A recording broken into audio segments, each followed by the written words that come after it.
ইনারের হুকটা কি এখন আমাকে আটকে দিতে হবে? লজ্জায় কাচুমাচু হয়ে থাকা মুখটা কিছুতেই ঘুরিয়ে পিছু ফিরতে পারল না তিতির। তলপেটে তীব্র চাপে চোখ মুখ কুঁচকে আছে। এমন অবস্থায় যুবকের মজা মস্করা সায় দেওয়ার মতো অবস্থায় মোটেও নয় রমণীর। রমণীর পেলেব ত্বকের দিকে নজর দিতে মনে হলো লাহুকণা ঠিকরে বের হয়ে আসতে চাইছে। ঈশান নিজের কোমরের ট্রাউজারখানা চড়িয়ে এগিয়ে এসে দাঁড়ালো তিতিরের খুব কাছে। রমণীর কাছে মুখ এনে থামলো। তপ্ত নিঃশ্বাসের ছোঁয়া পেতে হাত কাঁপলো মেয়েটার। ঈশান ফিচল হেসে বলল, এতক্ষণ আদর করলাম, ফিরতি আদর পেলাম। উন্মাদনায় সব ভুলে বসেছিলাম দুজনে। তারপর লজ্জা কাটে না কেন? আমাকে লজ্জা পাওয়ার মতো আর কী কারণ বাকি আছে তার? রমণীর লজ্জারুণ মুখটা আঙুলের ডগায় ছুঁয়ে নিজের দিকে ঘুরিয়ে ফেলল ছেলেটা। রক্তিম নাগের ডগায় ছোট্ট করে চুমুকে বলল, হাত সরা, আমি লাগিয়ে দিচ্ছি। লজ্জায় দ্বিগুণ আড়ষ্ট হলো মেয়েটা। আবেগ অনুভূতি বাদ মানতে চায় না এই পুরুষ তার কাছে আসলে। অথচ আদরের পরবর্তী এই সময়টুকু বড্ড লজ্জার। মুখ তুলে নজরে নজরে মেলাতে দুষ্কর মেয়েটা। ঈশান যতটা সহজে পারবে ভেবেছিল সেটা হলো না। পুরুষের হাতে দুবার টেনে হুক বসাতে পারল না জায়গা মতো। ভুরু কুচকে ঘুচে এলো। চিন্তিত কণ্ঠে বলল, এটা কি ভুল মাপের পড়ছিস আবার? তিতির জবাব দেয় না। বাজে নিশ্চিল হাতখানা চেপে সামনে সরে যেতে চায়। ঈশান সরতে দেয় না। বৃষ্টির পানিতে ধুয়ে মুছে গেছে দুজনের শরীর। বৃষ্টি বিলাস করতে করতে খোলা ছাদের নিচে বউকে কাছে পেয়ে বিন্দুমাত্র আদরে কার্পণ্য করেনি ছেটা। এখন নিচে নামতে হবে। আকাশে সূর্যের দেখা না থাকলেও বেলা বাড়ছে সেটা না বোঝার কোনো কারণ নেই। তিতির নির্মেদ আঁকড়ে আছে ঈশান। কাঁধের উপর নিচের চিবুক ঠেকে ফিসফিস করে শুধল, শীত লাগছে খুব। ক্ষীণ মাথা নাড়ল মেয়েটা। এত ঝুম বৃষ্টিতে টানা ভিজেও শীত লাগছে না কেন? এই প্রশ্নগুলো শুধালে জবাব দিতে পারবে না সে। সিঁড়ি ঘরে শুকনো বিছানায় বসে আছে সে। বাইরের আদরের তীব্রতা বাড়ার সাথে সাথে বেড়েছিল বৃষ্টির তীব্রতা। আবেশে বারবার ঝংকার তুলছিল রমণীর তনু দেহ। আদরের মাঝে ঈশান নিয়ে এসেছিল এ ঘরে। মেয়েটা ভেজা চুলগুলো গড়িয়ে এখনো টপ টপ করে বাড়ি গোনা ঝরছে ঈশানের তাই। তখন উপর আঙুলের আঁকিবুকি অব্যাহত রাখে ঈশান ফিসফিস করে বলল, তাহলে কি আবার উত্তপ্ত হচ্ছে শৈল? আবার কাছে যাচ্ছিস আমাকে? না। তিতিরের এহেন চেঁচিয়ে ওঠা হেতু বুঝল না ঈশান। গম্ভীর মুখে শুধল, চাস না? এখন চাই না। আমার আদর ভালো লাগেনি? বেশি বুঝেন আপনি। তাহলে নিচে চলুন। সবাই উঠে পড়েছে এতক্ষণে। কেউ দেখলে ঘরে গিয়ে আদর করতে দিবি আরেকবার? তিতির আড়ষ্ট কণ্ঠে মিনমিন করল, হুকটা আটকে দিন, নাহলে সরুন। ঈশান এ যাত্রার পুনরায় নজর দিল রমণীর উন্মুক্ত পিঠের দিকে। মাখনের মতো পিঠের উপর এক টুকরো কাপড়ের অংশ লাগাতে পারছে না সে। মানা যায়? অবশ্য মনোযোগের অভাব দিচ্ছে। মেয়েটার পিঠের বাঁ পাশের কালো কুচকুচে তিলটা তার মনোযোগ করে দিচ্ছে। এখন দোষটা কার? ঈশান তিলটার উপর নিজের খসখসে আঙুল ছুঁয়ে শীতল কণ্ঠে বলল, লাগছে না ইনারটা, মাপ ছোট লাগছে, নতুন কিনতে হবে। আপনি ছাড়ুন দয়া করে, আমি লাগিয়ে নেব। ঈশানের অবাধ্য এর মধ্যে বেহানাপনা শুরু করেছে। চোখ খিচে বন্ধ করে ফেলে তিতির। নরম সত্তা উপর আক্রমণ চালালো। পুরুষের শক্তপোক্ত হাত জোড়ে চেপে ধরল। হাঁসফাঁস করে মনে শ্বাস টেনে নিয়ে বলল, এখন আর পাগলামি করবে না, সরুন। ঈশান এক ঝটকায় বিছানা থেকে উপর ফেলল মেয়েটাকে। মুখ চোখ ঢেকে যাওয়া সিক্ত কেশরাশি হাত ছুঁয়ে ছড়িয়ে দিল। রমণী বদ্ধ চোখ জোড়া পাপড়ি তিত্তির করে কাঁপছে। শীতল অথচ বাঁকা স্বরে বলল, নিজে হাতে মেপে দেখলাম, কিছু বুঝলাম জানিস? রমণীর মুখ ফুটে কোনো বেহায়া শব্দ উচ্চারণ করল না। এমন বেহায়া প্রশ্নে কী বা জবাব দিবে? ঈশান অশ্লীল হাসল। মেয়েটার কণ্ঠদেশে নাক মুখ ঘষে হাঁচকিস পড়ল, বিড়াল ছানার শরীর মাপজোকের বেশ উন্নতি হয়েছে দেখছি। যাক, আমার হাতের এলেম আছে বল। চিন্তা করিস না, কাল গিয়ে মাপ মতো এনে দিব তোকে। আজ এভাবেই দেখি তোকে। তিতির লজ্জায় মুখ ঘুরিয়ে ফেলল। দাঁতে দাঁত কিরমির করে বলে উঠল, দেখা বাদ আছে কিছু এখনো? নাকি মন ভরে না? অসহ্য পুরুষ। তবুও মুখে অবশ্য অন্য কিছু বলল ইচ্ছাকৃত নয়, বরং হুট করে স্বামীকে একটুখানি খোঁচা দেওয়ার সুযোগ মিস করতে মন চাইল না। আচমকা আঁখি জোরে খুলল। মুখ জুড়ে বাঁকা হাসি খেলা করছে মেয়েটার। বাঁকা কণ্ঠে বলে উঠল, দুদিন? বয়স হয়ে গেছে, চোখের ডাক্তার দেখান। পাগলের সুখ মনে মনে। ঈশান ব্যস্ত ছিল মেয়েটার গলার কাছে। মাঝপথে থামতে হলো তাকে। চোখ বন্ধ করে মুখ তুলল। মেয়েটা কি বললে এইমাত্র? বয়স নেই খোটা। শেষ পর্যন্ত তিতের আশ্চর্য ঈশানের হাতের গলিয়ে উঠে বসলো। ঈশানের প্রতিক্রিয়া দেখানোর আগে জামাকাপড় নিয়ে ছুটলো ঘর লাগোয়া বাথরুমটাতে। বৃষ্টি থামেনি এখন অবধি। ঈশান তিতির ছাদ থেকে নামতে গিয়ে চোখে পড়ল ছাদের বেহাল অবস্থার দিকে। তারা এতটাই নিজেদের মধ্যে ডুবেছিল যে ছাদের এই হাল চোখে পড়েনি এতক্ষণ। তিতির আত্মনাদ করে উঠল এ যাত্রায়। ছাদের অধিকাংশ গাছ তার লাগানো, সব এলোমেলো হয়েছে। কোনোটা আবার টবগুলো ভেঙে চুরমার। ঈশান দরজা খুলতে যাচ্ছিল। মেয়েটার আত্মনাদে এগিয়ে গিয়ে পিছু ফিরে তাকালো। তিতির তার কোলে এগোবে। গাছগুলো? হ্যাঁ তো, দেখুন কী অবস্থা। নিচে গিয়ে মালিকে পাঠিয়ে দিয়েছে, সব ঠিক করে দিবে। তিতির কাঁদো মুখ করে বলল, আমার খুব শখের গাছগুলো। জানি তো সেটা। আমি ঠিক করে তবেই নিচে যাব। ঈশান সরু চোখে তাকালো কোলের মধ্যে থাকা বিড়াল ছানাটির দিকে। গোল গোল করে তাকিয়েছে। ঠিক কী করে যাবে? এটার মানে ঈশান ঠিক করতে হবে। ঈশান মেয়েটাকে নিয়ে এগিয়ে গিয়ে বিশাল ছাতার নিচে বসাতে বসতে বলল, তুই পারবি? অবস্থায় রেখেছেন? প্রশ্ন এক প্রকার বিড়বিড় করে বলল তিতির। তবে কর্ণগোচর হল না যুবকের। ঘাড় অন্যদিকে ফিরিয়ে ফিসফিসে বলল, ওদিকে কিন্তু ওদিকে গম্ভীর কণ্ঠে বলল, ঈশান আশরাফ দেওয়ানকে এখন মালি বানিয়ে ফেল। এতটুকু তো করতে পারেন। কি দিবি কাজটা করলে? এতটুকু কাজের জন্য কিছু চাই? চাই ছোট লোক। আজ জানলে যখন কাছে আসেন তখন বুঝি দানবের মতো খুব লেখায়। কি বললি? দাঁত দিয়ে জিভ কেটে দুদিকে মাথা নিল মেয়েটা। আদর করে বলে, দেবো। এখন কাজ করুন। দেখুন আমার প্রিয় জারুল গাছটা পড়ে আছে, বাগান বিলাসটাও। ঈশান বুকে আড়াআড়ি হাত ভাঁজ করে চোখ উল্টে বলল, আগে পাওনা হিসেবে বুঝে নিই, পরে কথা রাখবি না। বলুন কি চাই? ঈশান দুষ্টে হাসল। তিতিরের ভেজা ঠোঁটে বৃদ্ধা আঙুল চেপে বলল, আরেকবার আদর করতে দিতে হবে এখনই। আহ, আপনার নামে আমি নারী নির্যাতন মামলা করব দেওয়ান সাহেব। এই বলে দিলাম আপনি। আর সহ্য করতে পারছি না। অসভ্য আপনি একটা। মেরে ফেলতেছেন আমাকে? ঈশান বড্ড অসহায় মুখে তাকালো মেয়েটার মুখপানে। মুখটা লাল টকটক হয়েছে। বৃষ্টির ফোঁটা এসে ভিজিয়ে দিচ্ছে দেহ। ঈশান অন্তত মিহি কণ্ঠে বলল, আর একটু সহ্য কর প্লিজ। এই যাত্রায় চোখ উল্টে গেল মেয়েটার। দু হাতে খামচে ধরে রাখা ঈশানের কাজ জোড়া। ঈশান ব্যস্ত হস্তখানা কাজ করে যাচ্ছে নিজ গতিতে। তিথির যন্ত্রণায় শরীর অবশ হয়েছে ঠুকছে। ঈশান ঝুঁকে এসে ভেজা চুমু আঁকলো স্ত্রীর সুক্ত ফুল আগালে। আরেক দফা শান্ত কণ্ঠে আরলো, আর একটু হয়ে আসছে, একটু সহ্য কর। তুই ছটপট করে সরে যাস বলেই তো শেষ করতে পারি না। যাস স্টেফিল। আর একটু বলতে বলতে কতক্ষণ হলো হিসাব আছে? মেরেই ফেলুন আজকে। দরজার হাতলে হাত রেখে দুবার ধাক্কা দিল রাফি। খুলছে না তো। অথচ এপাশে কোনো তালা ঝোলা নেই। ভিতর থেকে বন্ধ। বৃষ্টির শব্দ পাওয়া যাচ্ছে বেশ। চিন্তিত মুখে আরেক দফা ধাক্কা দিতে যাওয়ার আগে ভিতর থেকে এসব শব্দ কানে এলো ছেলেটার। ভুরু কুঁচকে বিজ্ঞের মতো দাঁড়িয়ে এলো। ভিতরে কথোপকথন বোঝার চেষ্টা করলো, কিন্তু 5 বছরের বয়সী ছোট্ট মস্তিষ্ক এত গভীর আলাপন বোধগম্য হলো না। রাফি ঠোঁট কামড়ে পিছনে পড়ল। নিশে আসছিল তার সাথে। কই, দেখতে পাচ্ছ না তো?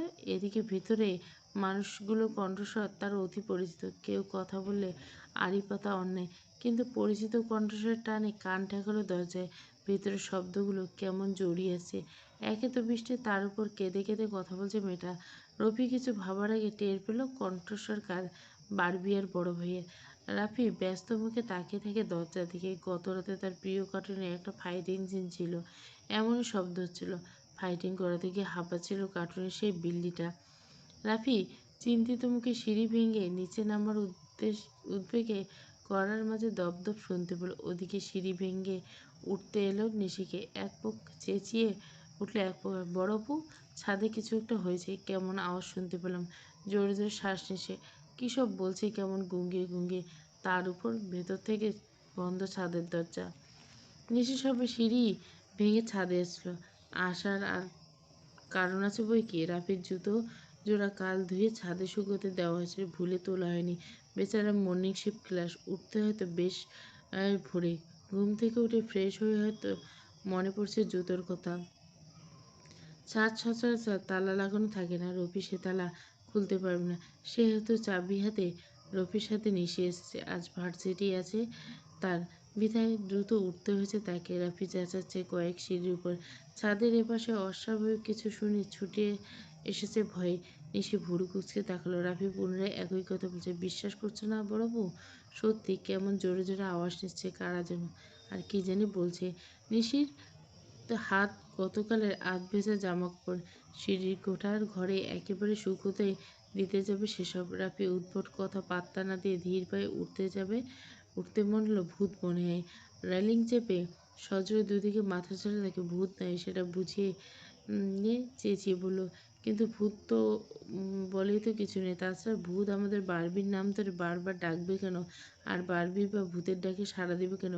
নাকি ভূত বারবিকে তুলে নিতে চাইছে, তাই বারবি ওভাবে গোঙাচ্ছে? হ্যাঁ, কেমন আ উ ধরনের শব্দ। সত্যি। এসে তার পা জোড়া থেমে গেল নিশির। হাস্যোজ্জ্বল মুখটার রং মিলিয়ে গেল তৎক্ষণাৎ। উপরে আসার সময় ভাইয়ের রুম খোলা দেখেছিল সে, তখন খেয়াল দেয়নি। শুকনো ঢোক গিলে রাফির কথার মানে খুঁজল সে। এই জামাটা নিচে ফেলে এসেছিল বড়পু, সদ্য ভেজা জামা। এক এক করে সবাই আসবে নাকি? নুরির কণ্ঠ পেতে তর্জনী ঠোঁটে ঠেকে চুপ করতে ইশারা করলে নিশি। নুরি কপালে ভাঁজ ফেলে এতক্ষণ এসে দাঁড়িয়েছে বোনের পাশে। মাথা নাড়িয়ে শুধলো চুপ করতে বলার হতো। নিশি অসহায় চোখে তাকালো ছাদের দরজার দিকে। ইশারা করলে সেদিকে। চাবি আনোনি? নিয়ে আসবো?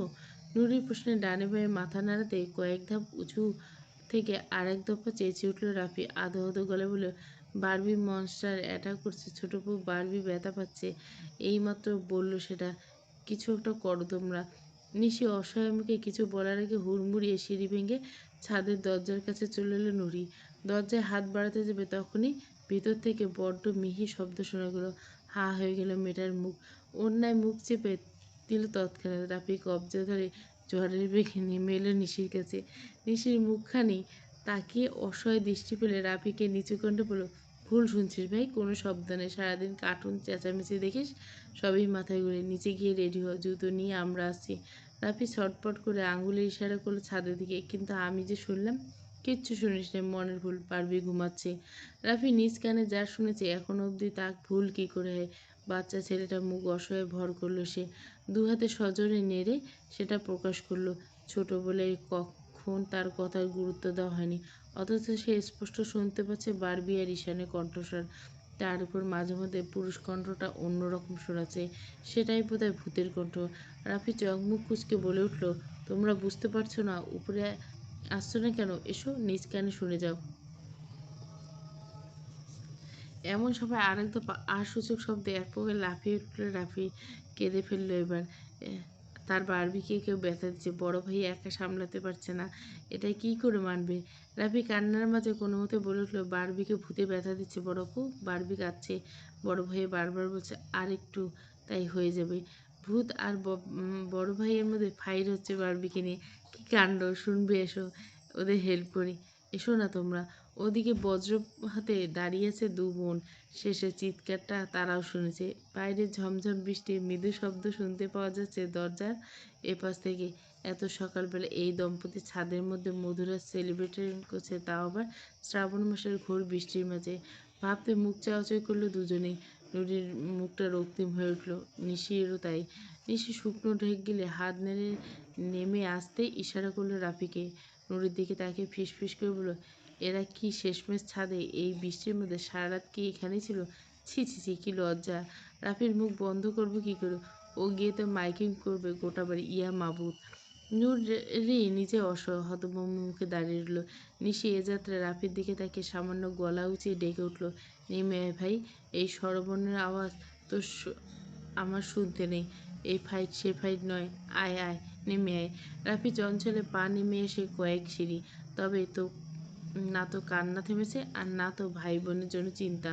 নুরি ভাইয়ের মাথায় হাত বুলিয়ে আদুরে কণ্ঠে মিথ্যে সান্ত্বনা দিল, বারবি বড় ভাইয়া ওদের রুমে। আমি মাত্র দেখে এসলাম ছাদে ওরা সত্যি ভূত। আর জানিস তো রবি, ভূতদের কথা কিন্তু কাউকে বলতে নেই। তাহলে রাতের আধারে এসে তোকে। রাফি মুখ রক্তশূন্য দেখালো এ যাত্রায়। তাকে আরও মিনিট পাঁচে ভুলভাল বুঝে মুখ বন্ধ রেখে নিচে পাঠানো হলো। দীর্ঘশ্বাস ফেলল দুজনে। নিচে যাবে নাকি এখানে দাঁড়িয়ে পাহারা দিবে? মা, চাচি বা বাড়ির বড় অন্য কেউ এখন ছাদের দিকে আসলে একটা কেলেঙ্কারি কাণ্ড ঘটবে। নিশি হতাশ মুখে তাকালো বোনের দিকে। নুরি এতক্ষণে একটু স্বাভাবিক হয়েছে। ধপ করে বসে পড়ল সিঁড়ির দিকে। গম্ভীর মুখে নিশিকে ইশারা করলো পাশে বসতে। নিচু গলায় বলল, সিঁড়ির ঘরে বড় মা গতকাল আচারের বয়ম রেখেছিল, সেগুলো নিতে আসবে যখন তখন। রাতে যা বৃষ্টি হয়েছে, ছাদের গাছগুলোর কী অবস্থা সেসব দেখতে যে কেউ চলে আসতে পারে, বিশেষত ছোট ভাইয়া। এইগুলোর বেশিরভাগ তিতিরের গাছ লাগানো। সামান্য বৃষ্টি হলে তা ছুট লাগা ছাদে। যেখানে বাঘের ভয় সেখানে সন্ধ্যায়। এবারে অক্ষরে অক্ষরে মিলে গিয়ে যাওয়ার প্রবাদ বাক্য। নুরির মুখের কথা মুখেই রইল। ঘুম ঘুম চোখে ডলতে ডলতে নয়ন হাজির হলো। দু বোনকে এভাবে বসে থাকতে দেখে ঘুম কণ্ঠে শুধল, এখানে বসে আছিস কেন? নুরি অসহায় চোখে তাকিয়ে রইল কিয়ৎক্ষণ। আজ গোটা বাড়ি জানাজানি হয়ে একটা লজ্জার ব্যাপার ঘটবে। তুমি এখানে কেন? নয়ন দু হাতে কপালের চোখগুলো ব্রাক ব্রাশ করতে করতে উপরে হাঁটা ধরল। গম্ভীর গলা জবাব দিল, ঝড়ে গাছগুলো বোধহয় যা তা অবস্থা হয়েছে। দেখি সর। ভাইয়ের দু পা চেপে ধরবে কিনা এই মুহূর্তে এছাড়া আর কোনো বুদ্ধি এলো না নুরির। তার পাশ কাটিয়ে নয়ন উপরে উঠতে যাবে তখনই ভাইয়ের পাখানা জড়িয়ে ধরল মেয়েটা। সিঁড়ির মধ্যে চিত হয়ে শুয়ে পড়লে এক প্রকার। নয়ন হতভম্ব। বোনের হাতের বাঁধন থেকে পাখানা টানতে বলল, পাগল নাকি? পা চেপে ধরছিস কেন? নিশি ঠোঁট চিপে হেসে ফেললে এক প্রকার। বসে না থাকতে হুড়মুড়িয়ে উঠে গিয়ে দাঁড়ালো ভাইয়ের সামনে। মিনমিনি করে বলে, ছাদে চাবি পাওয়া যাচ্ছে না, ভিতর থেকে লক পড়েছে, পরে আসতে হবে। ধাক্কা দিলে খুলবে, বৃষ্টিতে আটকে আছে হয়তো। দেখি আমি। নুরি তখনও পা ছাড়েনি। তার দিকে তাকিয়ে বিরক্ত মুখে বলল, লাথি খেতে মন না চাইলে সর। কোন মতলবে এখানে বসে আছিস? ছাদে যেও না। কী সমস্যা? বৃষ্টি হচ্ছে। আমি নিচে নেমে শাওয়ার নিয়ে অফিসে যাব। সর, ভিজলে সমস্যা নেই। নুরি পা ছাড়ল ভাইয়ের ছোটোখাটো একটা লাথি খেয়ে। কবজি টেনে ধরবে তৎক্ষণাৎ নয়ন দরজার কাছে গিয়ে দাঁড়ালো। সজোরে ধাক্কা দিয়ে ফেলেছে দুবার। সত্যি দরজা লক, ভেতর থেকে লক। নয়ন কপাল কুঁচকাল, ঘাড় বাঁকিয়ে নিচে তাকাতে দুই বোনের দিকে তাকিয়ে বলে, কে ভেতরে? কান পাতলে শুনতে পাওয়া যাচ্ছে কারো মিহির স্বরের কান্নার আওয়াজ। নয়নের মুখের আদল পরিবর্তন হলো, কারণ কান্নারত মেয়েটির কণ্ঠটা তিতির। থমকালো সে।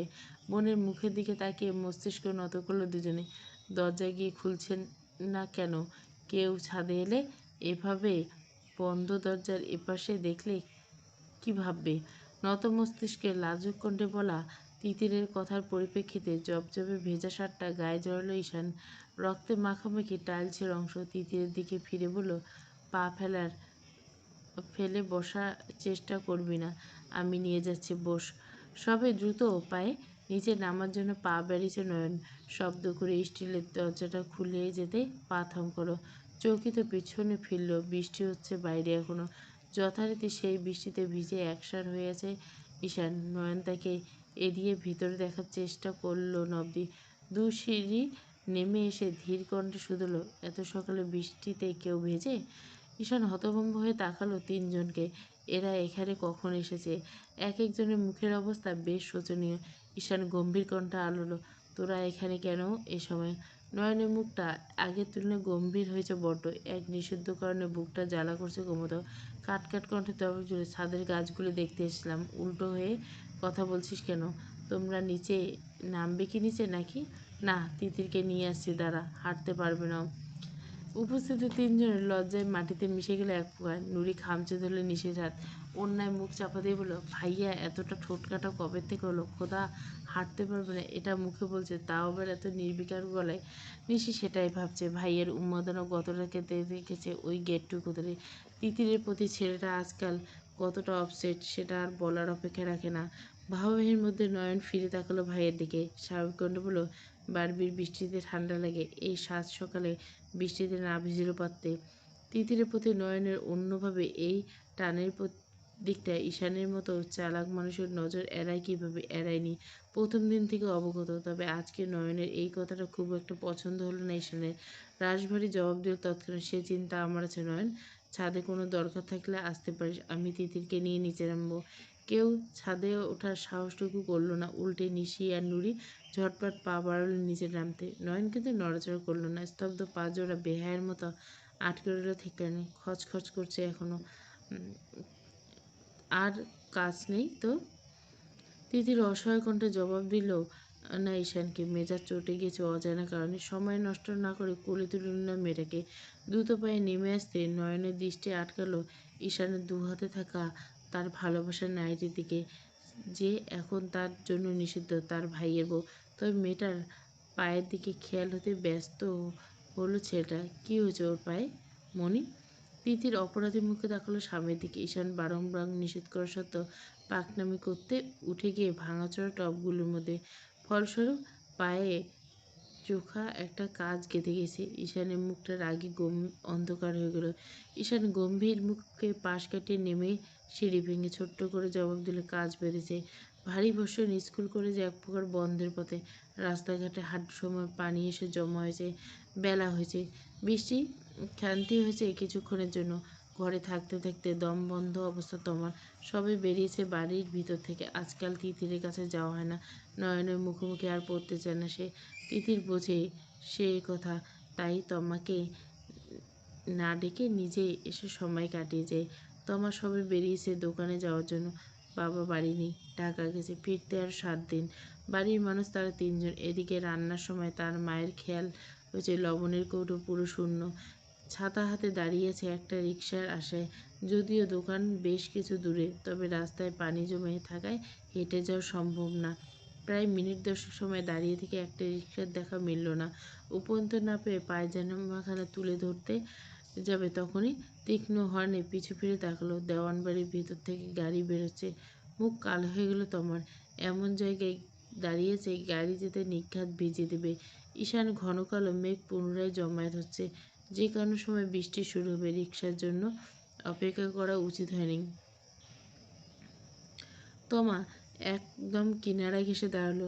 গাড়িটা পাস করে দিল। হাতের ইশারা করলো গাড়িটিকে চলে যেতে। গাড়িটি গেল না, বরং এসে থামলো তমার ঠিক পাশেই। প্রকৃতি বর্ষণ শুরু হয়নি, কিন্তু রমণীর মনের বর্ষণ এতক্ষণ শুরু হয়েছে। নয়নের গাড়িটা ছাতার আড়ালে এতক্ষণ খেয়াল করেনি। মুখের উপর ছাতাটা আর একটু হেলে দিতে কাজ নেমে এলো গাড়ির। দুবার হর্ন বাজলো। ভেতর থেকে নয়ন গম্ভীর স্বরে বলে উঠল, এই বৃষ্টির মধ্যে বাইরে কি? মানুষটা যে তার জন্য গাড়ি থামিয়েছে সেটা আর বুঝতে বাকি নেই তোমার। মুখ আড়াল করে রাখা ছাতাটা পিছন দিকে খেলে অপ্রস্তুত এসে জবাব দিল, দোকানে যাচ্ছিলাম। চাচু ফেরেনি? না। কী কী আনতে হবে সেটার লিস্টটা আমাকে দাও, অফিস থেকে ফেরার সময় নিয়ে আসবো। তোমার নিজের বুকটা দ্রিম দ্রিম শব্দ উপেক্ষা করে মৃদু হেসে বলে, আপাতত লবণ লাগবে, আর সেটা এক্ষুনি ড্রপ করে দিবেন দোকান অবধি। নয়ন মাথা ঝাঁকালো, ইশারা করলো গাড়িতে উঠতে। কী পরিমাণ বৃষ্টি হয়েছে গত রাতে তা রাস্তায় বের না হলে সম্ভবত টের পাওয়া যেত না। আশেপাশের নিচু ক্ষেতগুলো তলিয়ে গেছে। বিলের মতো দেখতে লাগছে আশপাশটা। তমা ঠোঁট কামড়ে বসে আছে। পানির মধ্যে রাস্তার অবস্থা বুঝতে পারা যাচ্ছে না। গাড়ি চলছে একদম ধীর গতিতে। বদ্ধ গাড়ির ভিতর নয়নের সাথে সময় কাটানো বোধহয় এটাই প্রথমবার, তাও অমন একটা ঘটনার পর। তমা ইতস্তত করছে বড্ড বেশি। ওদিকে নয়নের মুখের ভাবান্তর নেই কোনো। আচমকা মুখ খুললে তমা প্রথমে মিহি কণ্ঠে বলে উঠল, কেমন আছেন সেটা বললেন না তো? গাড়ি থেমে গেছে। সামনে খাদ আছে কি না মাথা উঁচিয়ে দেখার চেষ্টা করছে ছেলেটা। তোমার দিকে না ফিরে বলে, ভালো, আমাকে জিজ্ঞাসা করবে না? দেখতেই পাচ্ছি ভালো আছো, নাহলে এই বৃষ্টি মাথায় নিশ্চয়ই বেরোতে না। আপনার ব্যবহার এখন ঠিক হয়নি। ঠিকই আছে। তোমার রাগ হলো এবার। গাড়ির কাজ নামিয়ে রাস্তা পরক করতে ব্যস্ত ছেলেটা। তোমার আবার খুব বাজে একটা কাজ করে ফেলতে ইচ্ছে হচ্ছে। আচ্ছা, একটা কাজ করতে ফেলতে ইচ্ছে হচ্ছে। আচ্ছা, এখন যদি নয়নের কলার চেপে একটা চুমু খায়, কিছু কি হবে? ভাবাভাবির মধ্যে অঘটন একটা ঘটিয়ে ফেলে তোমা। চুমু খেলো না, তবে নিজের নরম হাতখানা ছোঁয়ালো নয়নের হাতে। চমকে উঠল নয়ন। ছিটকে হাত সরিয়ে নেওয়ার আগে দু হাতে খামচে ধরল তমা। ইতস্তত পায়ে পিষে কেঁদে উঠল হু হু করে। আমি আপনাকে ভালোবাসি নয়ন ভাই, আজকাল থেকে নয়, বহুদিন আগে থেকে, সত্যি ভালোবাসি, খুব ভালোবাসি। নয়ন স্তম্ভিত হয় তোমার এহেন কাণ্ডে। মেয়েটার চোখের পানি ভিজে উঠেছে তার হাতখানা। নয়ন কোনো ধরনের সাড়া শব্দ দিল না। এদিকে তমা কেঁদেই যাচ্ছে। ভালোবাসার পুরুষের মুখ থেকে কাঙ্ক্ষিত কোনো প্রতিউত্তর না পেয়ে কান্নার তীব্রতা বাড়ল আরও দ্বিগুণ। নয়ন নিজের হাতটা সময় নিয়ে সরিয়ে নিল। মেয়েটার কান্না তার হৃদয় অবধি পৌঁছাচ্ছে বলে মনে হলো না। তমা মুখ তুলে তাকাতে নয়ন হালকা কণ্ঠে বলল, ভালোবাসলে তাকে পাওয়া যায় এমন ধারণা নিয়ে চলাফেরা করা বোকারা, চরম বোকা মেয়েটা। তোমার এটা আবেগের বয়স তোমা। তোমার কান্নায় আটকে এলো। হাতের উল্টো পিঠে চোখ জোড়া মুছে প্রশ্নতার দৃষ্টি ফেলে বলল, আমার বয়স 20 পার হয়েছে নয়ন ভাই, আমি বাচ্চা মেয়ে নই। আবেগের বয়স ওই 16-18 আমি পেরিয়ে এসেছি। আপনাকে ভালোবেসেছি বছরের পর বছর ধরে। যে বয়সটায় আবেগের উৎপত্তি ঠিক তখন থেকে। এখন সেই আবেগ পেরিয়ে ভালোবাসার রূপ নিয়েছে। এটা কবে বুঝবেন আপনি? সেটা হলেও তাতে কি? বললাম তো, আমার যাকে চাই সব সময় কি তাকে পাই? আপনি যাকে ভালোবাসেন সে আপনাকে চায় না। নয় নির্বিকার করে রাখা মুখটা কেমন রক্তশূন্য দেখালো সকালে ঈশান তিথিরের ওই ঘনিষ্ঠতার শব্দগুলো। যদি পরে টের পাচ্ছে মেয়েটার পা কেটে যাওয়ার জন্য কাঁদছিল, তবুও ঈশান যেভাবে নিজের বুকে মিশিয়ে রেখেছিল তিথিরকে, ভাবতে শরীর অবশ হয়ে গেল, চোখ জ্বালা করলো। তমা মুচকে আসলো। আমরা যাকে পাই না তার জন্য অপেক্ষা করি, আর যাকে পাই বিনা পরিশ্রমে তাকে অবহেলা করে যাই। তাই তো ভাইয়া, তোমার সাথে আমার এ ধরনের নিচু বিষয় নিয়ে আলাপ আলোচনাও চলবে এটা আমি কল্পনা করিনি তোমা। আমাদের সম্পর্ক দিকটা মাথায় রাখছো না তুমি? এখন পাগলামি যায় না তোমার সাথে। আমি তোমাকে কখনো সেই নজরে দেখিনি। তোমার নাক টানলো। অন্যার অংশ চোখে মুছে সোজা হয়ে বসলো। আগে সত্যি করে জবাব দিন, যাকে আপনি ভালোবাসেন সে আপনাকে ভালোবাসে না? তমা ধমকানোর মতো কিছু বলিনি, জবাব দিন, না হলে আমি গাড়ি চালাতে দেব না। নয়ন বিরক্ত হয়ে বড্ড মাঝ রাস্তায় গাড়ি থামিয়ে দাঁড়িয়ে আছে। বৃষ্টি শুরু হয়ে গেছে আবার, অফিসে দেরি হচ্ছে তার। নয়ন ভাই বাসে না তো? তমা একপাশে হাসলো। কপালের উপর এসে পড়ে থাকা একগোছা চুল নিজের কানের পাশে গুজে অসহায় কণ্ঠে বলল, তাহলে কিসের অপেক্ষা? ফিরে আসবে কি? কখনোই না। কখনো আসবে বলে মনে মনে এই প্রতীক্ষা করেন? না, আসবে না। তাহলে? ভালোবাসি আমি তাকে। আমিও ভালোবাসি আপনাকে। এ ভালোবাসা ফিরতে এসে কিছু পাবে না তুমি, সে তো আপনিই পাবেন না। তবুও তো অপেক্ষা করছেন। নয়ন থমকায়। স্টিয়ারিংয়ে চেপে রাখা হাত দুখানা শক্ত হয়। চরম সত্য এটা। তিতির কখনোই তার হবে না, কখনোই না, সম্ভব না। ভাগ্যের দোটানায় কখনো যদি ঈশান তিতির সম্পর্কে ইতি ঘটে, তবুও মেয়েটা তার হবে না। পরিবার সম্ভবত হতে দেবে না। নয়ন চোখ বুজে রাখে, মাথা ঠেকায় সিটে। তমা দীর্ঘশ্বাস ফেলে তাকিয়ে রইল ছলছল চোখে। আরেকটা বার কি হাতটা ধরা উচিত? ভালো না বাসুক, ভরসা হিসেবে পাশে থাকা উচিত কি তার? ভালোবাসার মানুষকে অন্য কাউ ভালোবাসে এটা মানা যতটা যন্ত্রণা সেটা তো ভালো করে জানে। সুতরাং নয়নকে একতরফা দোষ দিবে কি করে? তমা এবার আর স্পর্শ করলো না ছেলেটাকে।